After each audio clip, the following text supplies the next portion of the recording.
Good afternoon, England fans. How good does that feel? How good does it feel? How good did it feel to wake up this morning and feel like a winner? Well, we haven't won anything yet, but you know what I mean, because usually by this time now in a tournament, football doesn't exist, does it? We've been knocked out. We've underperformed. Things haven't gone right. The nation's in the morning. Someone's been a scapegoat. We're dealing with that heartache. The media's bashing everyone, and it's all doom and gloom, isn't it?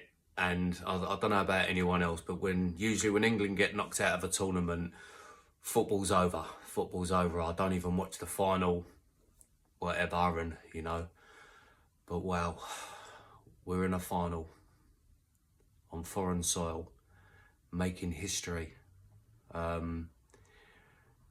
It don't seem real. It don't. When you've been through so much heartache in previous tournaments, and there's been so much expectation, and a lot of the times, let's be honest, we've underperformed. But sitting here now, waking up this morning, how good did that feel? I'm sure a lot of people had hangovers. A lot of people were tired, but it doesn't matter. We've made history, and we're going to be on a final on Sunday, and that's going to come around really quick. I've never done anything like this before, but I couldn't resist. I've got so much bubbling inside me, so much to think about, so much to talk about, that I just wanted to come on here and just talk about how I'm feeling and how I think. I'm going to do a preview of the England-Spanish final. I'm going to ramble on a bit. I'm going to cover loads of different subjects. I've never done anything like this before, like I said. So very unprofessional. I'm going to wing it. But I just want to talk. I want to celebrate it. I want to talk about it. I want to take it in. I want to express how I feel. I'm going to talk about the lead up to getting to this point. And I'd love to hear other people's thoughts and opinions. I haven't planned this very well. I've written down a few things on a piece of paper that I'm going to keep looking to up and down, so I haven't got a bad neck. This is very unprofessional. So bear with me. It's all about the content, right? And hopefully I can say a few things that provoke a few thoughts, a few things that you agree with, a few things that you don't agree with, and that's what it's all about, isn't it? I think none of us know what's going to actually happen in the final, but we're in a final. That's something to celebrate, so let's celebrate it and feel good about it. So I want to start basically. My first experience of watching England was the 1990 World Cup. I was 10 years old, and wow, what an introduction to football! What an introduction! And I just become hooked. I become hooked. Unfortunately for me, being in England and a West Ham fan, I become hooked on something that was basically just going to give me heartache for the rest of my life. Well, I thought up until recently, West Ham won something which I didn't believe I'd see in my lifetime.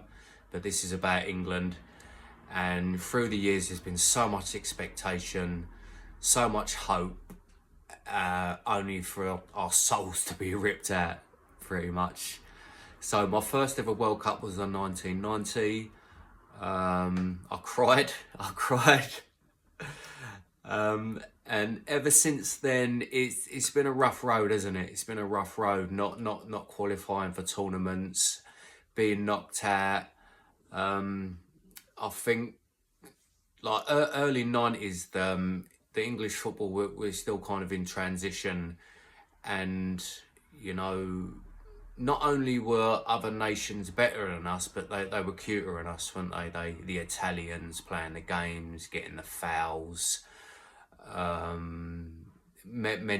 Mentality wise, other teams, other nations we play against in tournaments just had more confidence and togetherness in the way they were playing.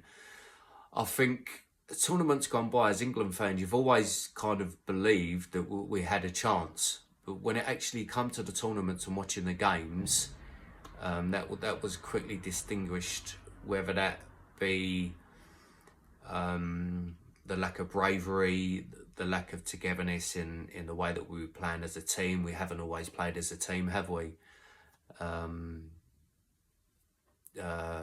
Frank Lampard, Rio Ferdinand have spoke about it was a bit like there were times where it was a bit cliquey, and the nation, the team wasn't actually playing together as a team and more individuals. And you know, you're never ever going to win anything playing like that. You know, big time Charlies, people not passing to each other, and just having that camaraderie and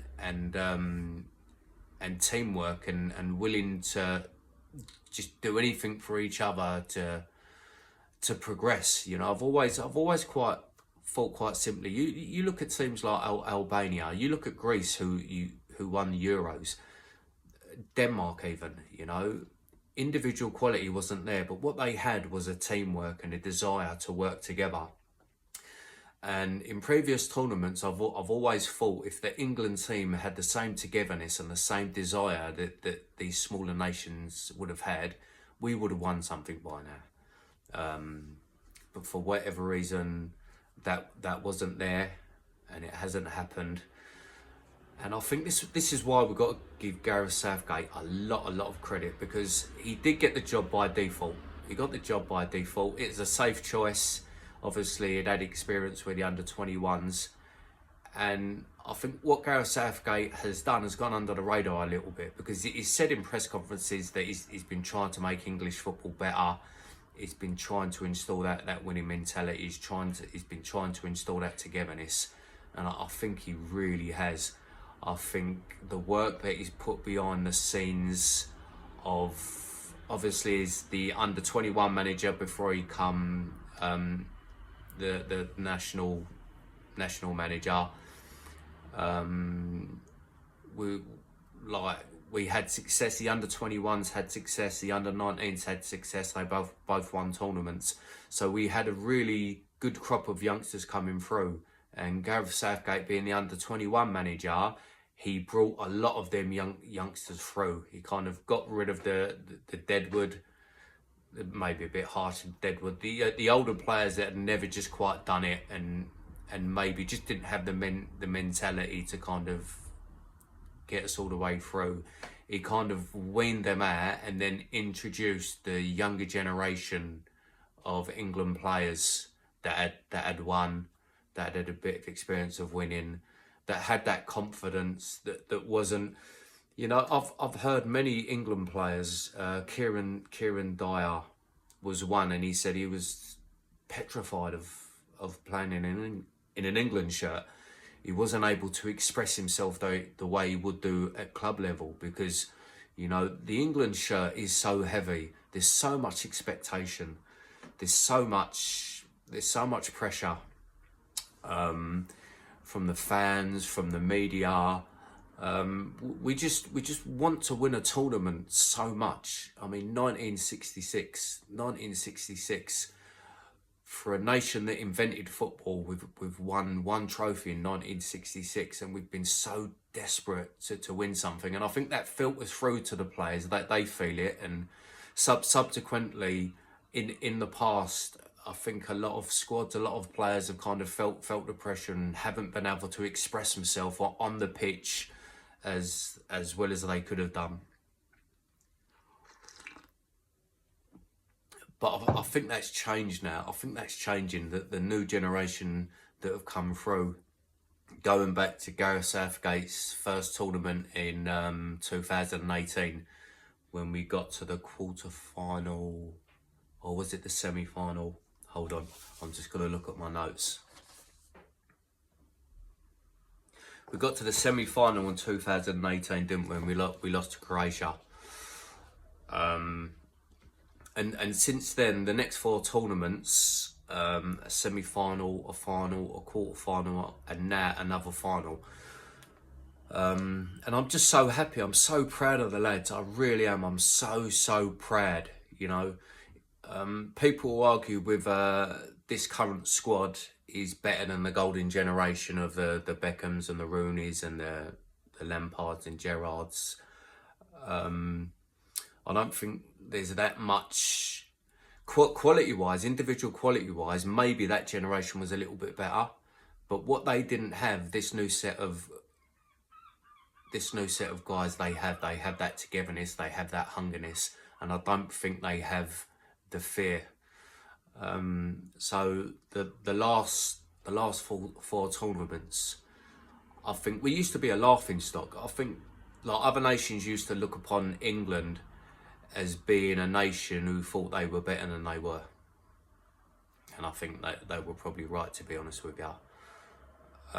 There'd always be so much hype and expectation around England, but we'd come to a tournament and we wouldn't do as well as people maybe thought we could do or would do, and in some cases we've even been like really humiliated.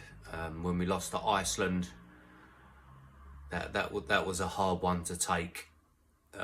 So I think over the years, from the outside other nations, that they kind of look at England and they laugh, even to extent this tournament. You know, I think I can't ever remember England being talked about as being a favourite to win a tournament. And with the bookers we were this year, wasn't we? And I think other nations just think when it comes to the crunching, England will crumble. But now under Gareth, where we've got that stealing mentality and that belief, that togetherness, and the individual quality.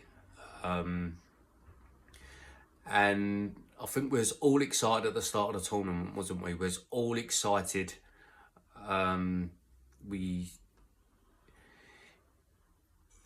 kind of, you don't want to let yourself believe, but if you know anything about football and you look at things, then there's no escaping that England were one of the favourites, if not the favourite. Obviously a lot of hype before the start of the tournament, and to be honest with you, the performances have been below par, haven't they? They really have. The Serbia game, we started off really well, we got our goal, and you're just desperate for us to push on, be the bigger team, but we just sit back. We invite pressure on, and you know what's going to happen, don't you? You know what's going to happen. You're sitting there watching it, and you know what's going to happen.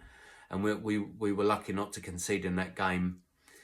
And then the Denmark game again, we score, we sit back, and you're seeing this old England side. You're seeing the old you think you're seeing the old England mentality of, we're not good enough, we haven't got the belief, we're not just going to go out and not blow teams away. Listen, there's no easy game in these championships, no one's going to blow anyone away, but to just have that arrogance and have that confidence to play our game, just worry about what we're doing and not worry about what other teams are doing. And obviously there's been a lot of talk in the media about the animosity and the negativity towards the team, and you know, and I think there is an element of that, because the media are always looking to jump on something. They want a story, they want a narrative, they want a scapegoat if it goes wrong. Obviously there's a lot of pressure, and it just felt like it was getting to the players, and you're watching the games and you're thinking, here we go again. The games, like most of the games, haven't been exciting. I think up until yesterday we'd won 1 game out of 5, and you look at Spain and they've won every game, and you know, I'll be honest with you, after the Switzerland game I was really uninspired about the Switzerland game. I thought the pace was really slow. It's like walking football sometimes. No one was gambling, no one, like the team wasn't being as brave as it could be. There's probably like playing within himself, and I think Gareth Southgate has touched upon that, and fair enough for him to being honest. I think he said because of the expectation of this tournament, that the guys were probably playing within themselves a little bit because they were scared of getting knocked out and getting humiliated, which nearly happened against Slovakia.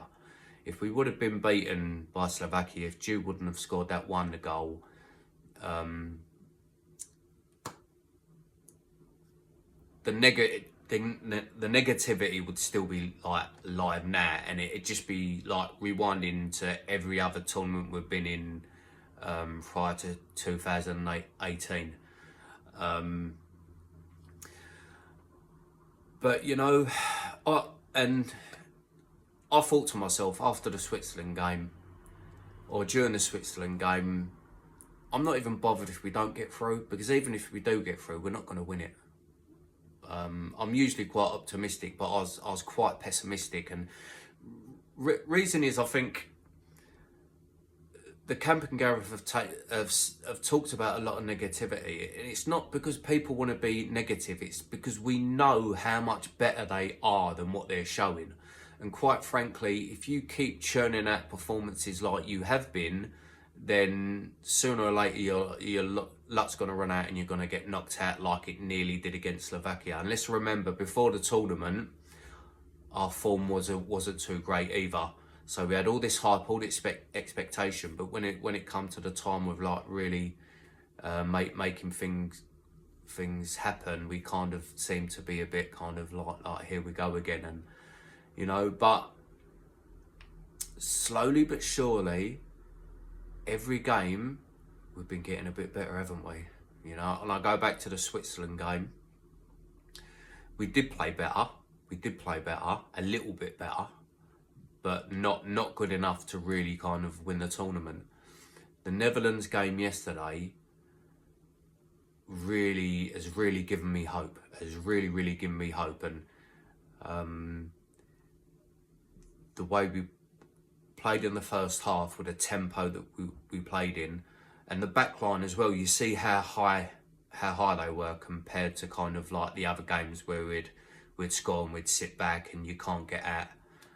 All the like no outlet, booting it long, and you know we all want to be managers, don't we? We all watch the game and we think we can see what's going on, and it's quite evident in them games that we were sitting back and we were trying to hang on rather than just going out and winning the game.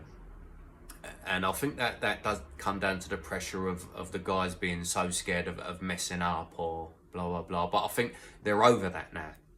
They're playing with confidence. We've come back from adversity. I think we've come back from being behind 3 times, which shows the quality, the togetherness, and the ability that we do have. It's almost like we need to go behind before you see the real England, and I think that was evident against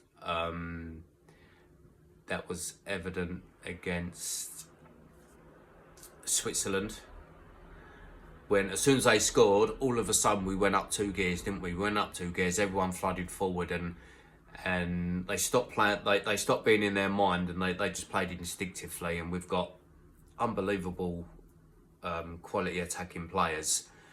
And I think the autopilot just kind of set in, and they really went for it, and they got that goal pretty quick. I think yesterday against Netherlands, we started a lot more confident, and refreshing seeing players playing for England the way that they do play for their clubs.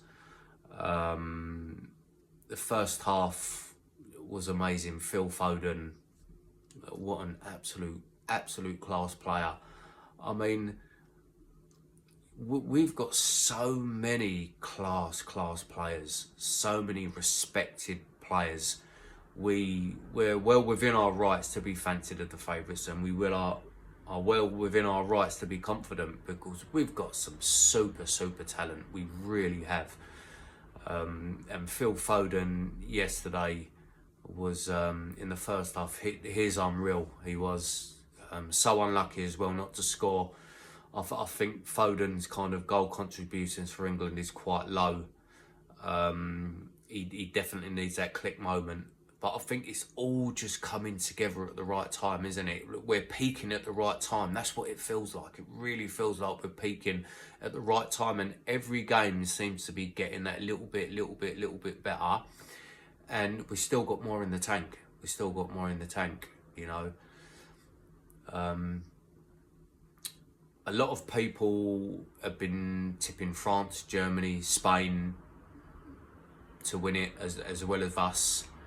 People have laughed that we're favourites, but the angle I want to kind of come across to you is, if you look at all the squads at the Euros, if you were to say that every team was going to play to its complete maximum and potential, then I think the majority of people would have said that England are favourites. And we still haven't played at our potential yet.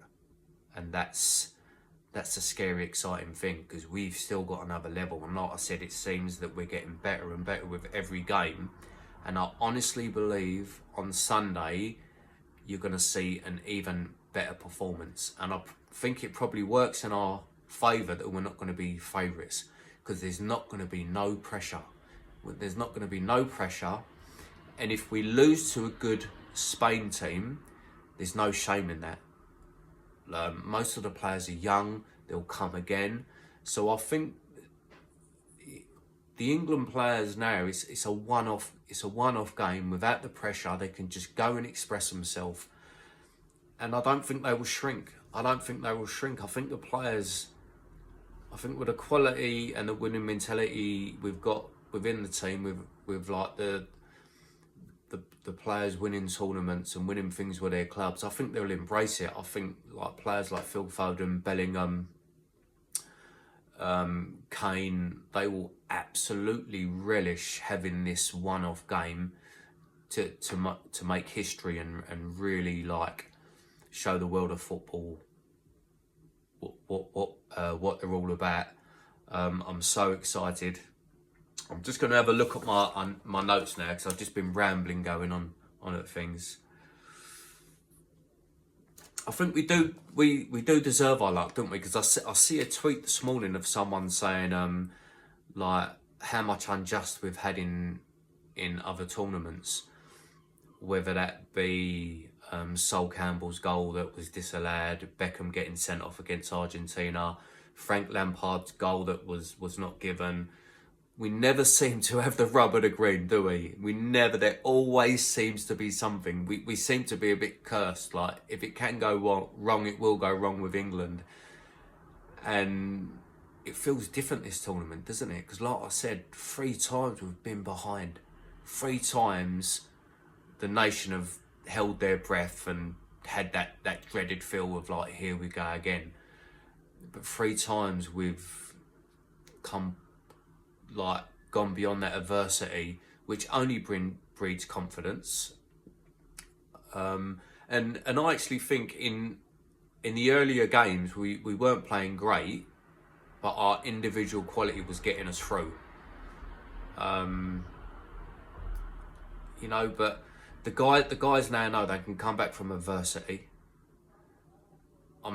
If Spain score first on Sunday, I'm not going to be that worried, because I just feel like sometimes it takes England in this tournament to go behind before they come out and go again. I'm so excited. I'm so unprepared. I know I'm waffling on a bit. There's so much I want to get at, but I just wanted to kind of like just enjoy it and really talk about things and like get in the spirit. I think, yeah, as I said before, I think it will work in our favour that we're not favourites. We still haven't been able to put out our best team, have we? Even with like Luke Shaw coming back in, he has made a massive difference having that natural balance on the left hand side. I fully expect Luke Shaw to start. I think we will go with the 3-4-3 again. But we've got so many options, haven't we? We've got so many options. And Ollie Watkins coming on and scoring that terrific goal. Absolutely terrific goal. We've got so many options, it's scary. Like, sometimes you've got so many options that it becomes stressful to the point where you possibly don't know your best team. And Gareth Southgate has got a massive positive kind of problem of setting out the team in the right way. Harry Kane does what Harry Kane does. He's scored. He was a bit better yesterday, but he hasn't. For me, he's been falling back too much. I think he cares too much, doesn't he? He's the captain. He cares too much, and when he's up front and he's isolated, he wants to get involved with the game. In a kind of way that Wayne Rooney used to do as well. He used to say Nev used to like playing up front, and quality players like that, they want to be on the ball, and if they're not getting service, then they drop deep. But that has an effect on the whole narrative and the whole setup of the team, because you have to have that outlet, don't you, of going forward. You can't not so let's talk about the starting lineup for the Spain game. You cannot leave Harry Kane out, can you? You can't. I've seen a lot of people on social media saying that they would leave him out, and I can understand why. But let's be honest, any England fan who was manager, you wouldn't leave Harry Kane out, would you? You wouldn't. But at the same time, we have to make sure we have that attacking outlet for when we have that possession. Otherwise, we do the sideway passes, it goes back, the goalkeeper kicks it out, it goes out for a throw on. You're not going to get anywhere with that. Our strength is in attack, and we have to play to that. Spain will probably have a lot of the ball. We'll have to be patient. But if we don't have that outlet when we have that ball, it's just going to keep coming back at us, and sooner or later they're going to score, and then the heads go down. The starting lineup, I still believe that he should play Bellingham with Rice in centre midfield. I think Bellingham has been playing higher because maybe he wants to play in that position and because of the goals he scored for Real Madrid last season. But the last Euros last Euros we was in, when we was playing at home, he was playing next to Declan Rice. He was playing next to Declan Rice, and that worked well. I think him playing up front or further ahead, I don't think it's his best position, and I don't think he'll play as a number 10 for Real Madrid next season. I think he'll play as a number 8. So why are we not playing him at 8? I think Rice and Bellingham, or Mainu and Bellingham in the middle works. I love the thought of Phil Foden as a 10.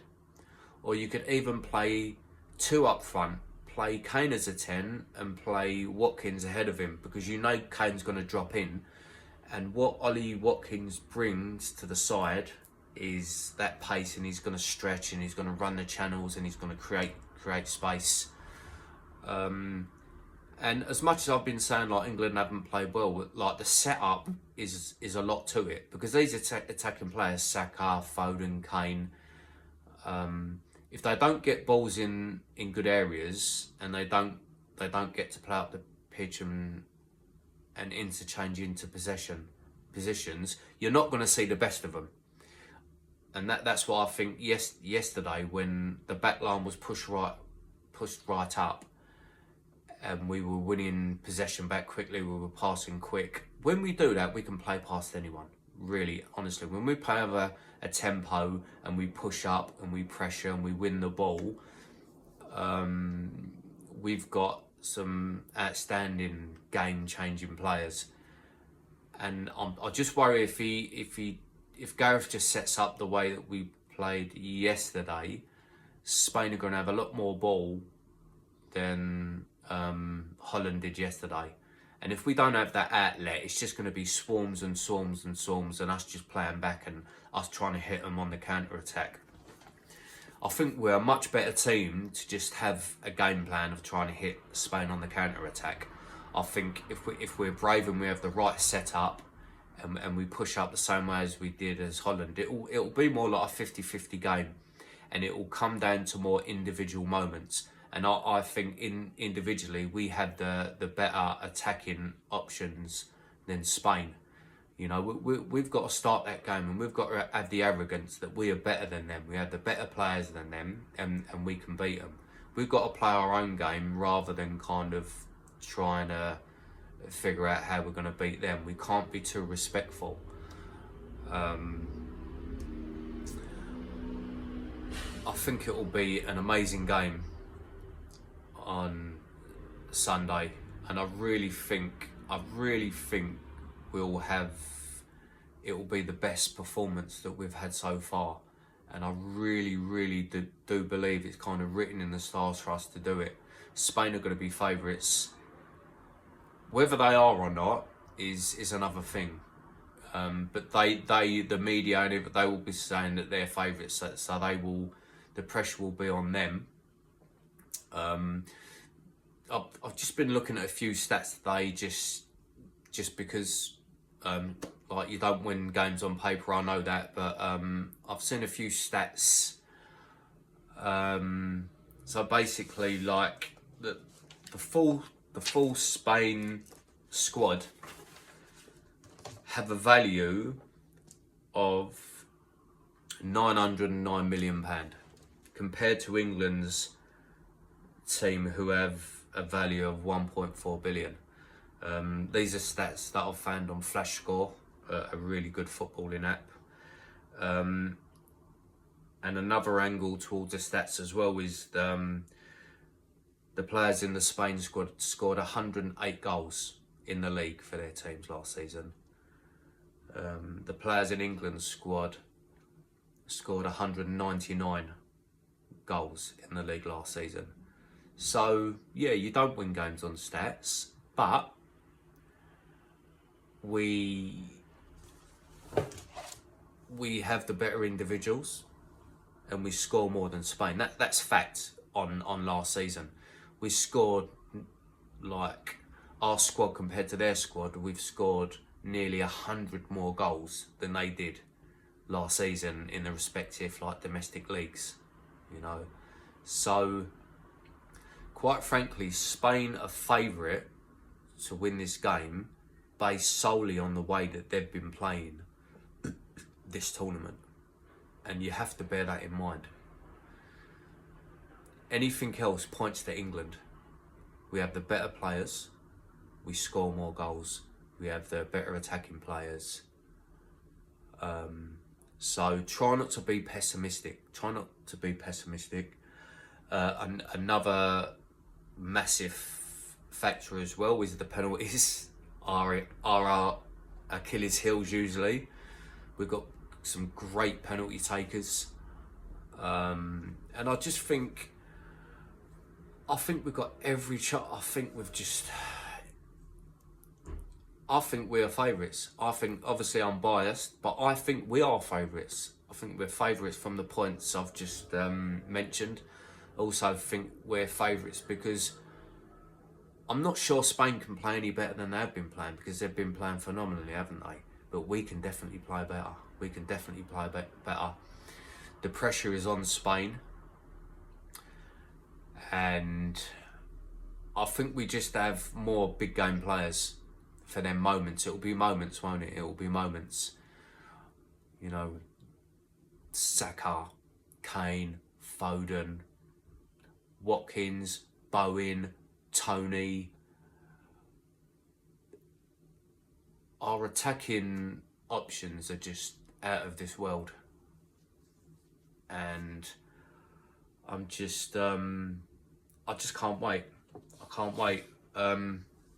Kane and Saka will definitely start, as Gareth always starts them. They're both in the top 5 of, like, players that have started the most under Gareth Southgate, and they're both in the top 5 of players that have scored the most goals under Gareth Southgate's reign as well. So them two will definitely start. I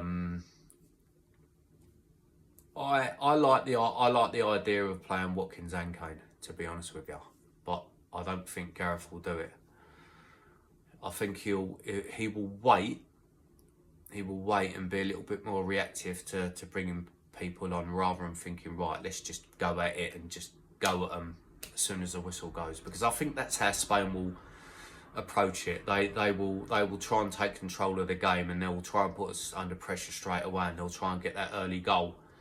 But I don't think we will. I think Gareth Southgate will be a little bit more conservative, and he'll just kind of like try and make subs and kind of he's managed us, hasn't he? He's managed the way to get through, and he's had a bit of luck with the Slovakia game when we was like literally a minute from getting knocked out. But you know, he'll probably have that mentality of if it ain't broke, don't fix it.